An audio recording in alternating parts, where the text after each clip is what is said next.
ایک چینل پہ پابندی لگا دی اور عدالت کے حکم کے باوجود اس کی نشریات دیکھنے میں نہیں آ رہی ہیں.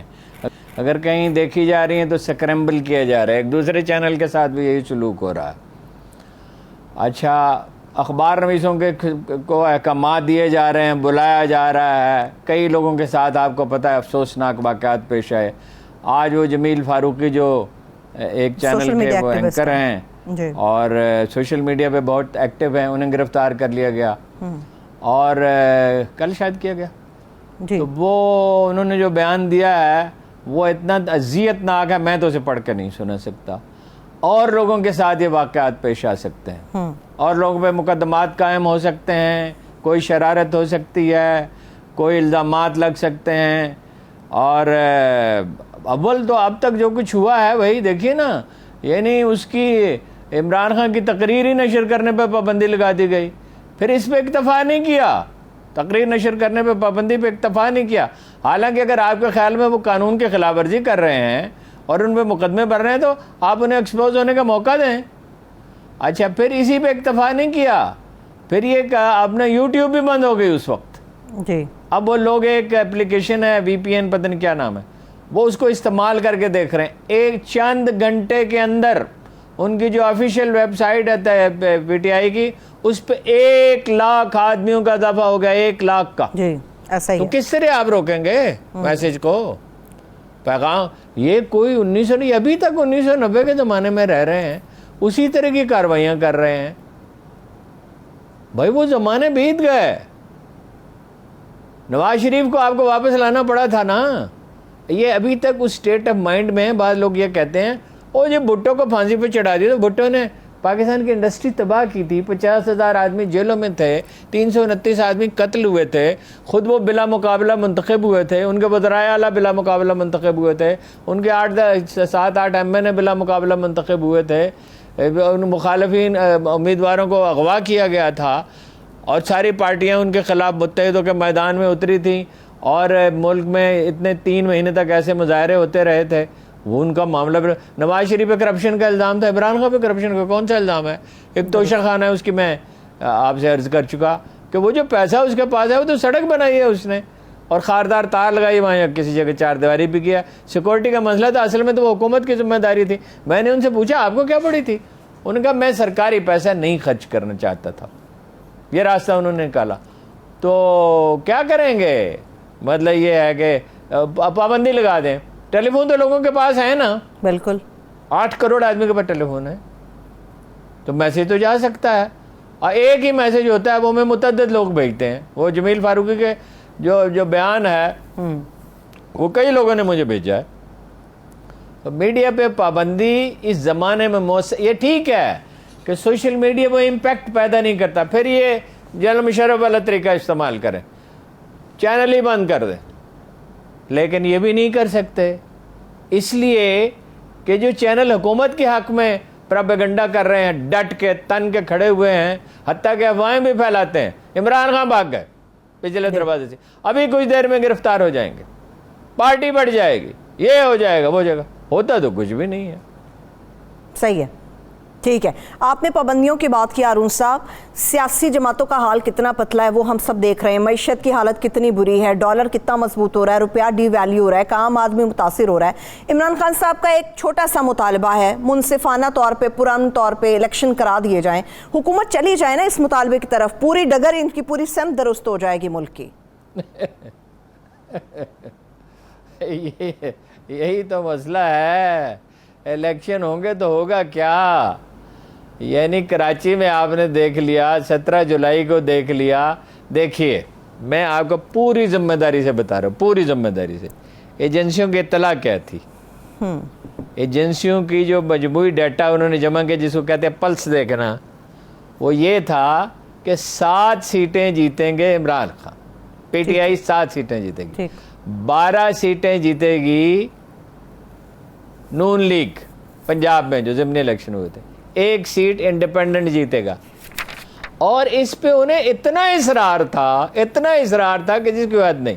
اخبار میں وہ کہتے تھے آپ کو کیا پتا ہے، ہمارا سسٹم ہے. اور وہ ہوا کیا؟ ہوا یہ کہ 75% سیٹیں وہ جیت گئے. اور ایک دو دھاندلی سے نون لیگ نے جیتی، ورنہ ان کی 2 ہی سیٹیں رہ جاتی ہیں یا 1 رہ جاتی، اور ایک آزاد امیدوار جیت گیا۔ تو اس وقت وہ ایک تو شدید دباؤ میں ہے، اور اندر جو بحثیں ہو رہی ہیں، دیکھیے بعض چیزیں ریویل نہیں کی جا سکتی، ہم گفتگو کرتے ہوئے اس کو بھی محدود رکھتے ہیں، یہ میدان میں مقابلہ نہیں کر سکتے، یہ ہار گئے ہیں، اپنی شکست انہوں نے تسلیم کر لی ہے۔ حالانکہ اگر یہ ایک لایا عمل دیں، اس طرف ان کا ذہن ہی نہیں جاتا، اتنے دب گئے ہیں، اتنی فرسٹریشن کا شکار ہیں، بھائی کوئی لایا عمل دیں، پولیس میں کیا کریں گے؟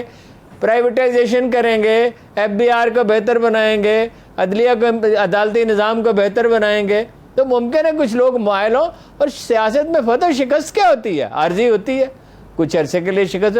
اپنی صفوں کو منظم کریں، کوئی پروگرام دیں، کوئی قوم کو امید ہے۔ دیکھیے انسٹیبلٹی سے زیادہ معیشت کے لیے کوئی خطرناک چیز نہیں ہوتی۔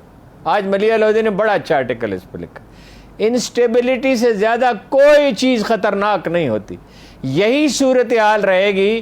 دیکھیے ابھی وہ جو بورڈ کا اجلاس ہو رہا ہے IMF کا، اور وہ مولانا فضل الرحمان نے کہا گلے سے پکڑ کے ہماری شرطیں تسلیم کروا رہے ہیں، ابھی پتہ نہیں کون کون سی شرطیں وہ تسلیم کریں گے۔ ابھی قطر، وہ ابھی اسے بات کرتے ہیں، قطر جا رہے ہیں وزیر اعظم صاحب۔ تو اتنی انسٹیبلٹی ہو جائے گی تو معیشت بچے گی کہاں؟ باقی اس کا کیا بچے گا؟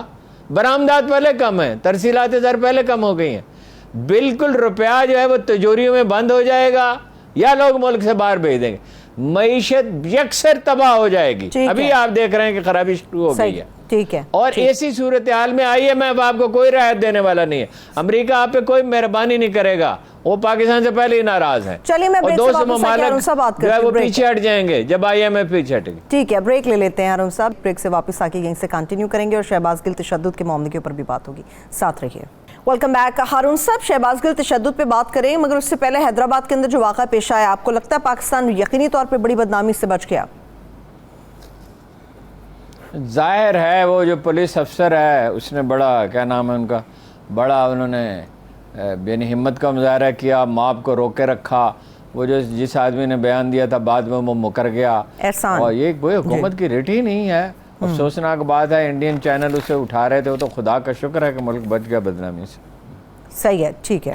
اب جو گل صاحب کا معاملہ ہے، ہارون صاحب، تشدد ان پہ ہوا ہے نہیں ہوا؟